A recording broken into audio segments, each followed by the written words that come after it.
Jordan, my grandma. American teenager Jordan DeMay had it all going well for him. He was very popular in school. He had a girlfriend that really loved him. He had loving parents who were both present in his life despite their divorce, and he had time on his side. He was just 17 years old, so life in general was great until the night of March 24th, 2022, when he was contacted on Instagram by a user with the username @Dani.Robertts. The DM was just a simple, "Hey." The profile picture was that of a young girl with her German Shepherd in a car. The account was also followed by one of Jordan's teammates at school, Marquette Senior High School. Nothing that would look out of the ordinary to a teenage kid.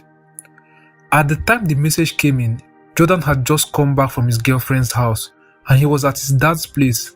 Like I said earlier, his parents were divorced, but they lived a few miles away from each other and they were both present in his life. Jordan was supposed to go on a 2-week vacation to Florida the next day with his dad, his stepmom and his sisters, so he had packed his stuff that night at his dad's place. That night, Jordan and his girlfriend had gone shopping for sunscreen and other things he would need for the vacation. When he returned home, he ran into his dad at the entrance, greeted his dad good night by 10:15 p.m. and went to his room. Then he saw the message from Dani Robertts. By 10:19 p.m., Jordan responded to the text. He wrote, "Who is you?" and the account introduced quote-unquote herself as a 19-year-old college woman from Atlanta. Except that the person behind the account wasn't a lady. It was 22-year-old Samuel Ogochi texting Jordan all the way from Lagos, Nigeria. Samuel Ogochi was part of a scamming gang that was made up of himself, his 19-year-old brother Samson Ogochi, and one 19-year-old Ezekiel Ejehem Robert. They had bought that Instagram account for 2,000 naira, about $4.8 at the time. They bought the account from other Nigerian scammers who publicly sell old and hacked social media accounts of white girls, old white men and whatnot. And some of these accounts that they sell have a very convincing history that will fool an adult, let alone a teenager. Anyway, back to their chat. The chat started off pretty normal, just normal chit-chat, as Dani Robertts grooms Jordan and starts to win his trust slowly. As the chat progressed, they started to exchange just normal selfies. These guys had pictures and videos of the girl, who originally owned the Instagram account, and they used it in building trust with their victims, so they were loaded. And Jordan would also send pictures showing his sports activity in school. And the chit-chat went on like that for about 2 hours, and it progressed into the midnight. Then Dani Robertts said she liked playing sexy games and asked that they share more mature pictures this time around. Jordan jokingly replied with a funny meme and wasn't taking it seriously at the time, but Dani Robertts kept on insisting and Jordan asked, "Is this a scam?" And as you would expect, the scammer said, "Nah, of course not." Dani Robertts went on to send a nude picture of herself, and now Jordan has to play fair and reciprocate. Dani Robertts kept pressuring him to send a naughty picture with his face in it, and eventually Jordan went into his bathroom, pulled down his pants and took a photo in the mirror and sent it to Dani Robertts, and the chat immediately took a completely different turn and the flirty Dani Robertts was gone. Now, Jordan has beaten the bait, so the other two members of the scamming group immediately swung into action.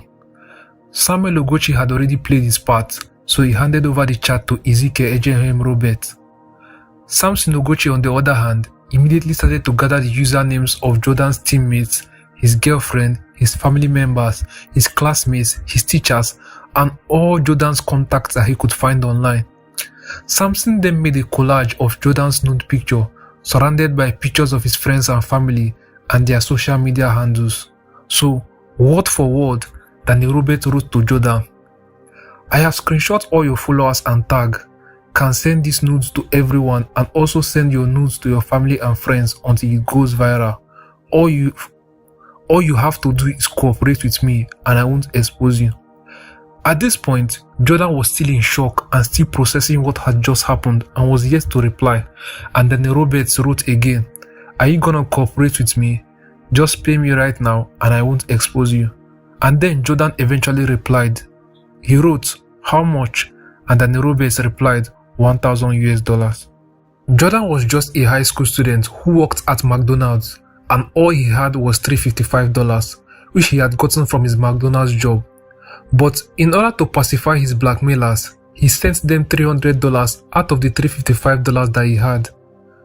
Jordan sent the $300 via Apple Pay to one 30-year-old Jonathan Demetrius Green, who lives in Georgia in the US and works with extortionists abroad to receive payment directly from victims. Jonathan would later then take 20% of the money as his share, then use the remaining 80% to purchase Bitcoin and send the Bitcoin to another middleman in Nigeria known as the Plug. The Plug, who is still unidentified at this time, receives crime proceeds in Nigeria and then sends them directly to the scammers after taking his cut.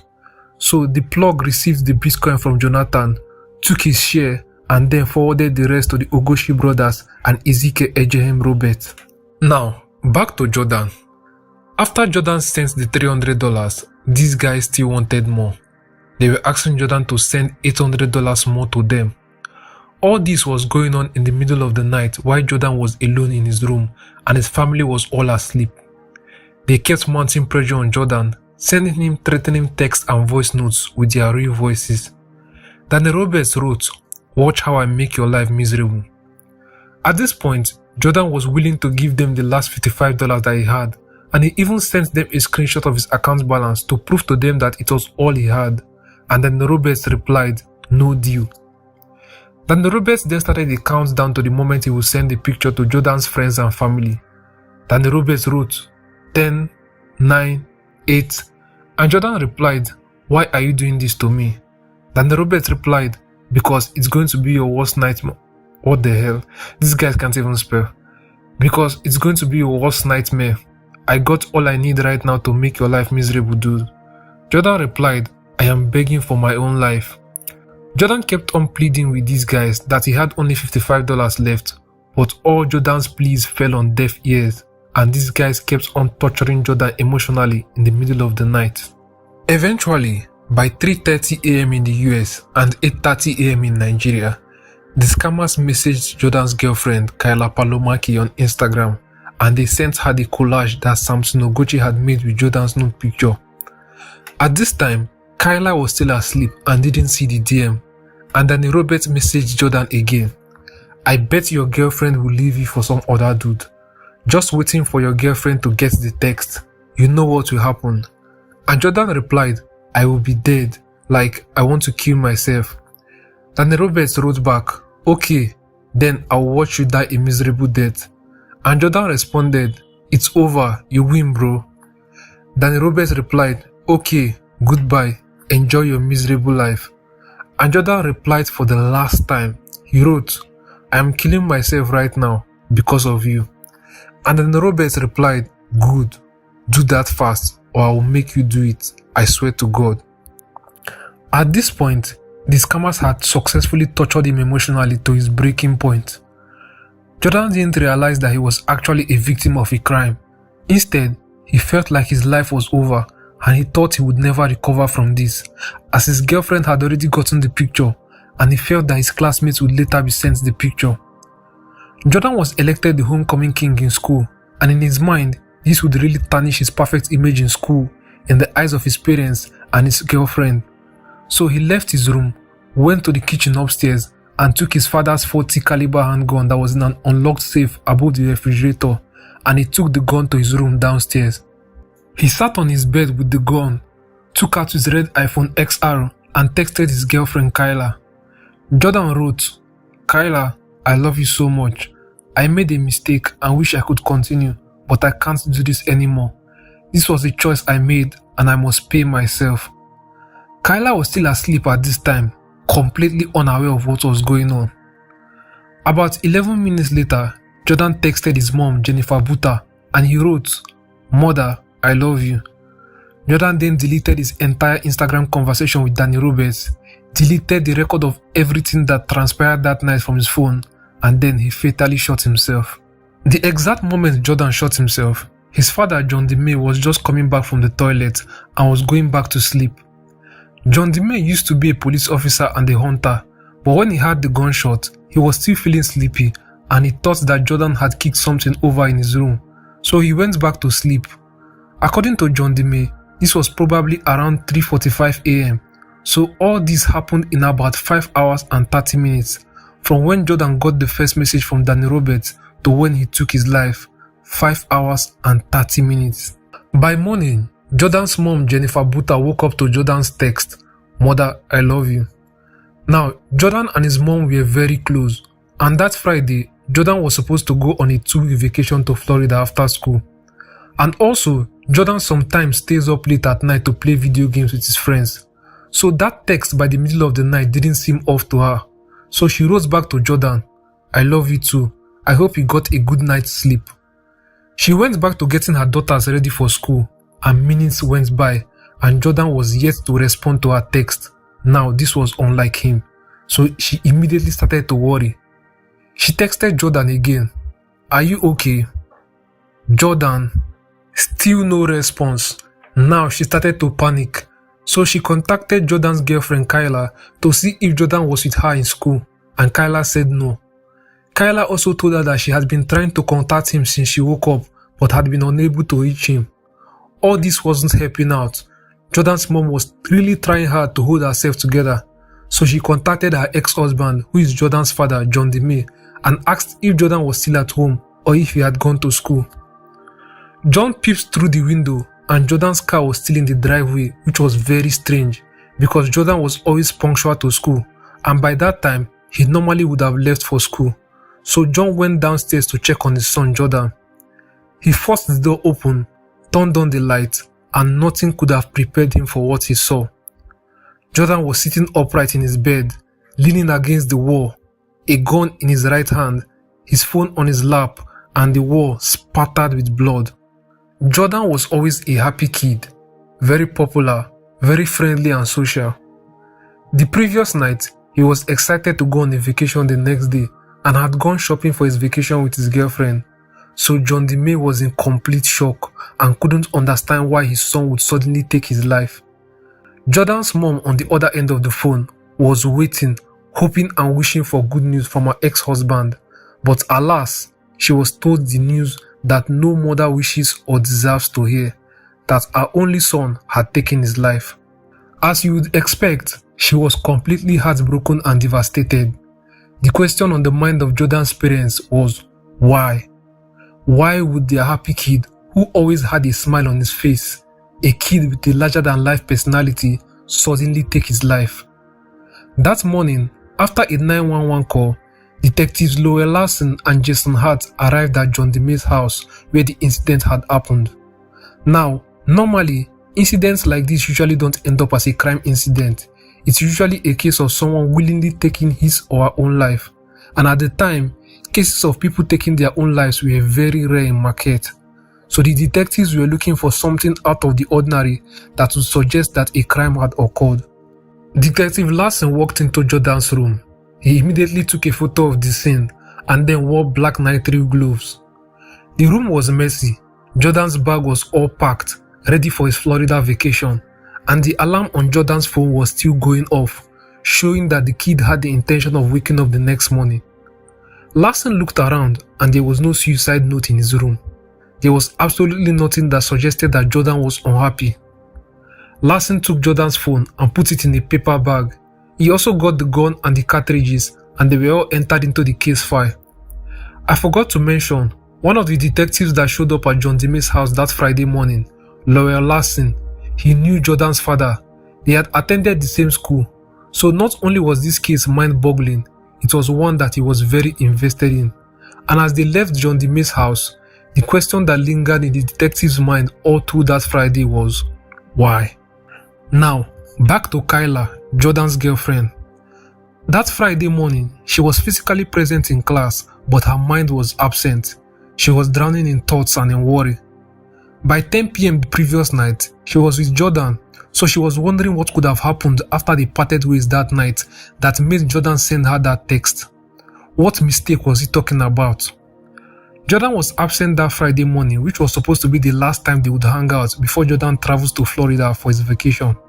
And the call from Jordan's mom asking of Jordan's whereabouts didn't help either, and it made her even more troubled.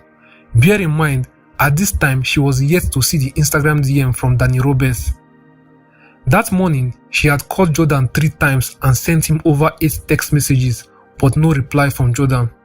To ease her mind, during the second period that morning, Kyla was watching a movie in class, a movie which she clearly wasn't interested in, but she needed something to take her mind off worrying. Then, the school administrator came to her class and called her. The administrator took her to the principal's office, and as they walked to the office, the administrator couldn't even look Kyla in the eyes and never answered any of her questions. They eventually got to the principal's office, and Kyla's parents were there, crying in the principal's office, and at this point, she didn't need a prophet to tell her that something very bad had happened. She was told that Jordan had shot himself, and Kyla broke down completely, crying profusely, and her dad had to carry her into the car and they drove back home. Jordan was very popular in school, and in no time, the news of his death had spread in school that day and also in market. It was a very sad day in school, and at the time, the details surrounding his death was unknown, so Jordan's death was just a local news that Friday in Marquette, Michigan. It wasn't a national or international news yet. So the death was reported just by the local newspaper there in Marquette, Michigan, the Mining Journal. And as you can see, there is no detail in this article as to why Jordan took his life. Now, back to Lagos, Nigeria. It's been hours since Jordan's last reply, and there has since been no activity on his account. So at this point, the scammers were starting to think that Jordan might have actually followed up on his promise and might have taken his life. So they wanted to confirm, and they searched for this keyword on Google: Instagram blackmail death. But at the time, Jordan's death was yet to be linked to an Instagram blackmail, so there was no result that links back to Jordan. So they searched again for Michigan suicide, and they kept on searching on Jordan, and they eventually landed on this page by the Mining Journal that Friday afternoon in Nigeria. So they have now finally confirmed that Jordan had actually taken his life. So they continued their Google search. They searched for the following keywords: how to hide my IP address without VPN, how can FBI track my IP from another country. Larson dropped Jordan's phone off at the Michigan State Police Computer Crimes Unit in Marquette that Friday. The phone had a 4-digit passcode, so Ryan Fraser, the digital forensics analyst at the Michigan State Police Computer Crimes Unit, took the phone and tried to unlock it. He tried Jordan's birthday as the passcode, tried the birthdays of Jordan's sisters, tried Kyla's birthday, but none of those was his passcode. So Ryan Fraser reached out to Jordan's basketball and football coaches to find out Jordan's jersey numbers, which were 05 and 02, and the combination of those numbers eventually unlocked the phone.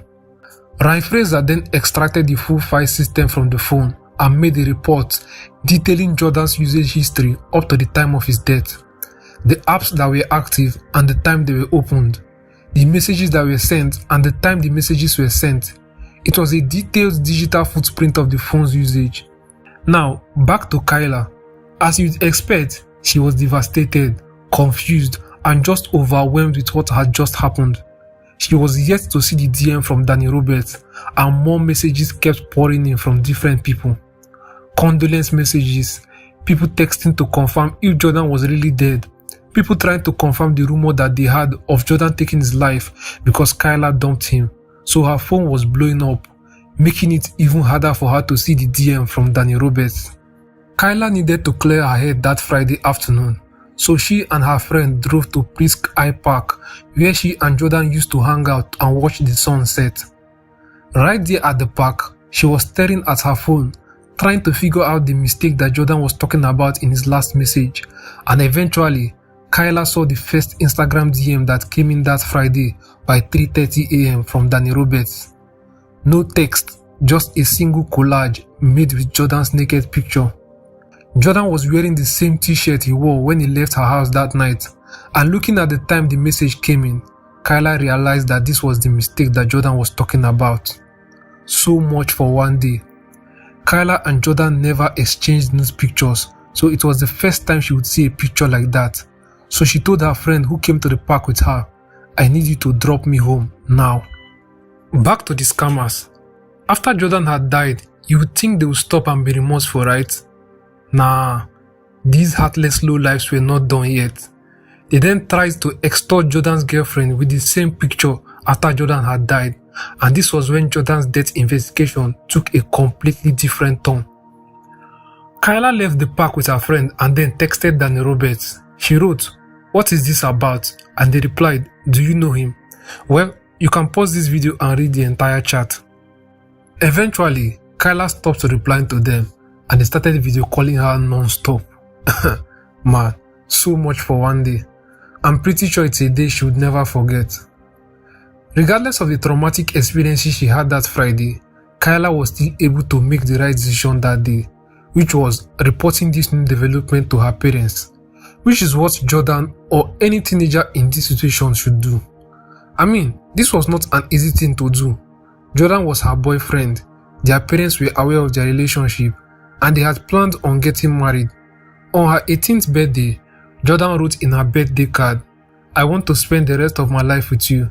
You would be such an amazing wife, mother, grandma, everything, and I cannot wait for those days to come."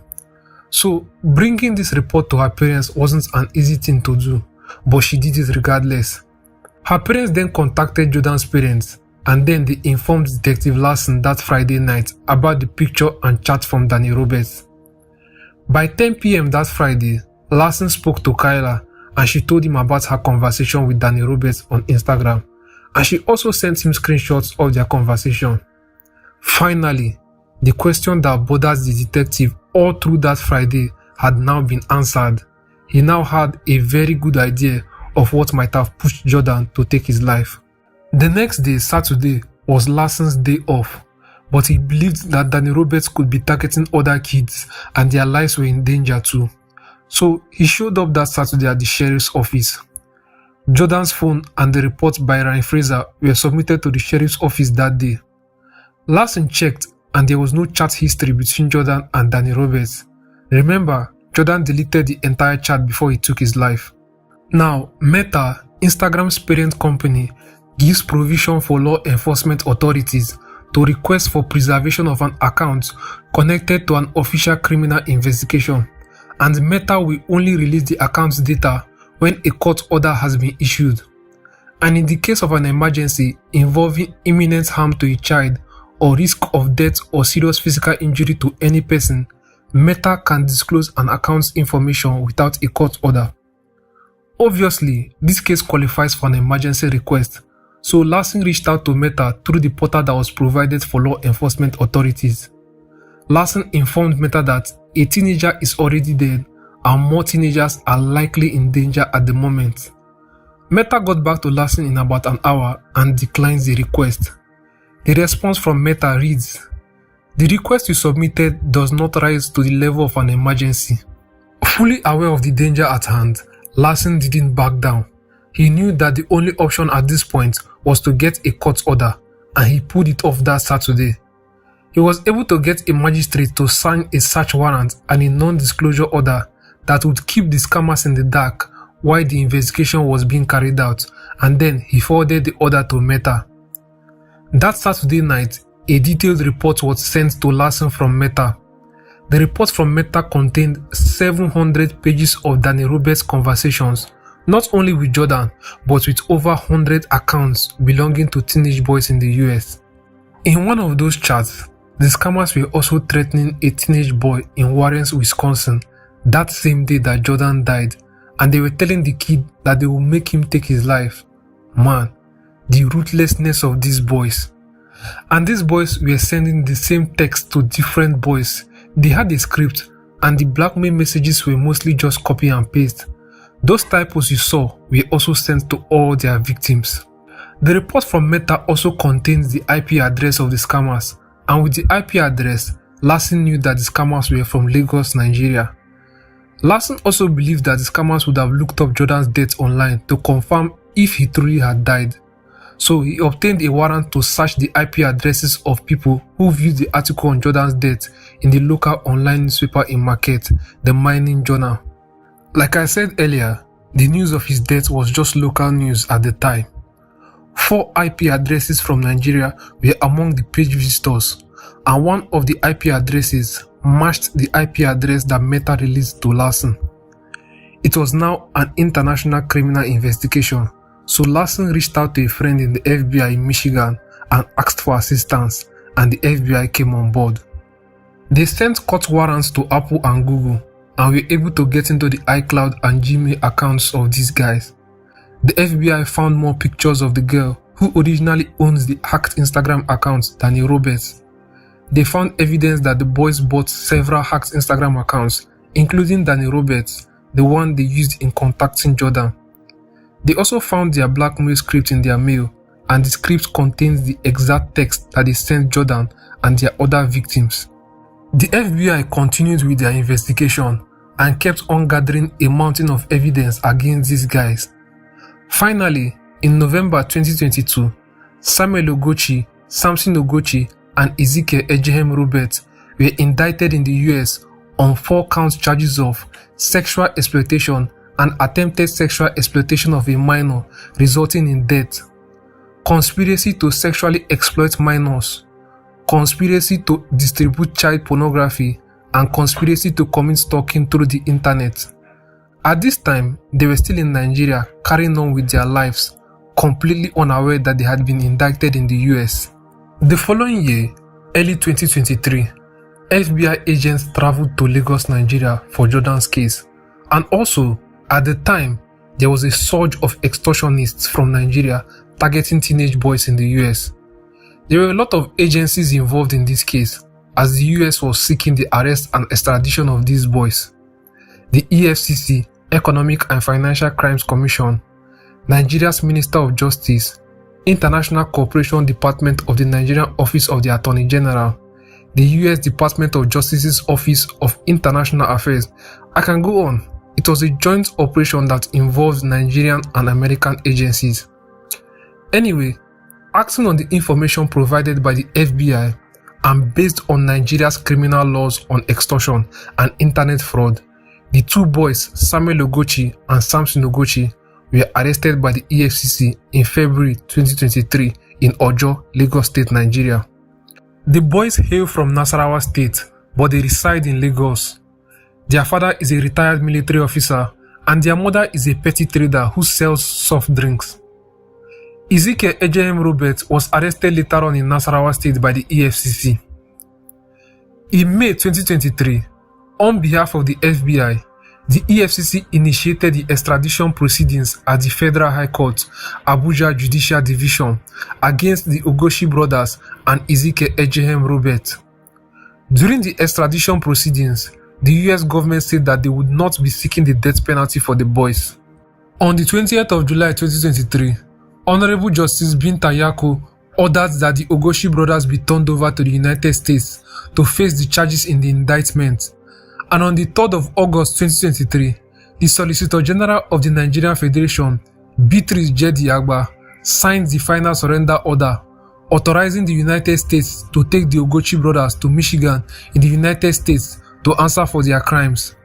For Ezekiel Ejehem Roberts, the US was able to get an extradition order, but Ezekiel fought the extradition with appeals in the Nigerian High Court, and at the time of making this video, he is yet to be extradited to the US. His extradition is still pending.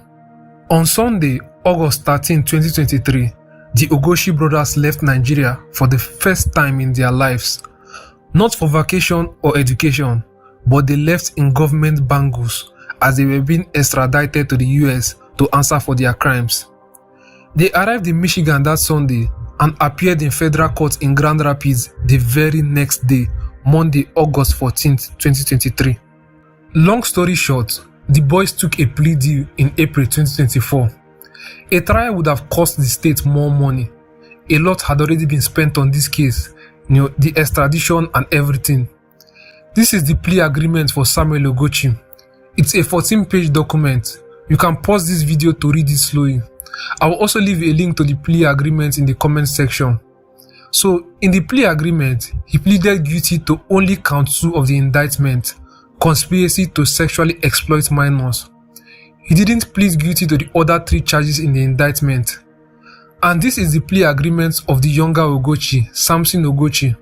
Again, I will also add a link to it in the video description, and you can pause this video to read it slowly. Like his brother, he also pleaded guilty to count 2 of the indictment, conspiracy to sexually exploit minors, and didn't plead guilty to the other 3 charges in the indictment. On the 4th of September 2024, the Ogoshi brothers were each sentenced to 17 and a half years in prison, that's 17 years and 6 months, after which they will be deported back to Nigeria. Now, you remember Jonathan Dimitrius Green, the guy in the US that Jordan paid the $300 directly to? Yeah, he was arrested and charged with conspiracy to commit money laundering, and on the 2nd of April 2025, he pleaded guilty to conspiracy to commit money laundering. 4 other US-based individuals were also arrested for receiving money from several victims of sextortion and then sending the money to the scammers in Nigeria. Dean Seymour Guyton Robinson, Kendall Ormond London, Brian Keith Coleman, and Jared Davon Williams were the 4 individuals who were arrested in the US. The 4 men were also charged with conspiracy to commit money laundering, and in exchange for plea deals, they all pleaded guilty to the charge, and the 4 of them have been sentenced. These are their sentences. At the time of making this video, Jonathan Dimitrius Green, the guy who directly received the $300 from Jordan, is yet to be sentenced, but will be sentenced soon. Jordan's mom, Jennifer Buta, has since been active on TikTok. The account was created for her by Jordan before his demise, and she has been raising awareness of this crime on TikTok, educating parents on this crime, and also letting teenagers know that they can come to their parents with anything and they would still love them regardless.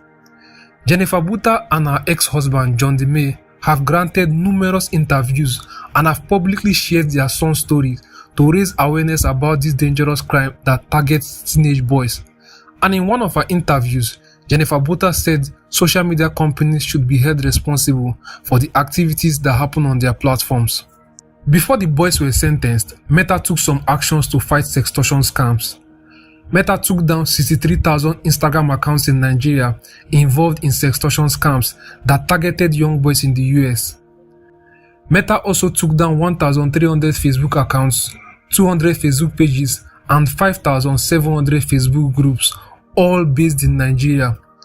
These Facebook accounts, pages, and groups that were taken down by Meta were actively used in tutoring others on how to carry out scams and were selling scam scripts and guides to other Nigerians. Meta also took other actions to combat this crime. I will leave a link to this article by Meta in the video description. The article details the actions that Meta took in combating this crime. Snapchat also made some changes due to this crime. A spokesperson from Snapchat said the company has ramped up their tools to combat this crime and now has extra safeguards to protect teens from unwanted contact. Mark Zuckerberg, the CEO of Meta, was at a Senate hearing in January 2024, and he was asked to address and apologize to parents whose kids have been harmed by social media platforms belonging to Meta, and he did apologize to them. Jordan's father, John DeMay, also flew to Washington for the congressional hearing, and he held up a picture of Jordan smiling in his red football jersey. This is a very sad case, and as a Nigerian myself, this is a shameful and embarrassing case. I have a lot to say, man, but this video is already very long, so I'll just wrap it up here. For me, 17 and a half years in prison is not a good enough punishment for these boys when you look at their crime and their disregard for human life. That same day Jordan died, even after they knew that Jordan was dead, they were still blackmailing and threatening another kid, telling him that they will make him unalive himself. And that same day Jordan died, they also tried blackmailing his girlfriend. And they didn't only target Jordan, they targeted over 100 teenage boys, preying on the shame and guilt of unsuspecting teenage boys. And they were telling some of these boys that they would go to prison for sending explicit pictures if the picture goes viral. Jordan's parents will never get their boy back. Jordan's kid sisters will only grow up to see photos and hear stories of their brother. So 17 and a half years isn't good enough. I believe the state was trying to cut costs. That's why they didn't take this case to trial, because they had already spent a lot. I believe if they had taken this case to trial, with the mountain of evidence they have on these boys, they would probably be found guilty of all 4 charges in their indictment, and they would have gotten more than 17 and a half years in prison. If you look at the victims of this sextortion scam who took their lives, you would notice a pattern. These scammers target athletic and popular boys who would probably be scared of a scandal like this because of their popularity. 17-year-old track sprinter James Woods, 16-year-old golfer Carter Bremseth, 15-year-old football and lacrosse player Riley Basford, 16-year-old track and tennis athlete Ellie Hickok. I can go on. So many teenage boys have lost their lives to this crime. Ellie Hickok didn't even send these guys a nude picture. These guys got a normal picture of him, then used AI to change it into a nude picture, and then blackmailed him with it until he took his life. God damn. He was just 16 years old. Man, these guys are ruthless. I've said enough and I want to hear your thoughts. Do you think social media companies should also be held responsible for crimes like these that happen on their platform? Or is it completely parents' responsibility to monitor their kids' activities on social media, or even completely keep their kids away from social media? Also, the 17 and a half years in prison sentence for the Ogoshi brothers, do you think it's a good enough punishment for them, or do they deserve to get more prison time? Let me know your thoughts in the comments.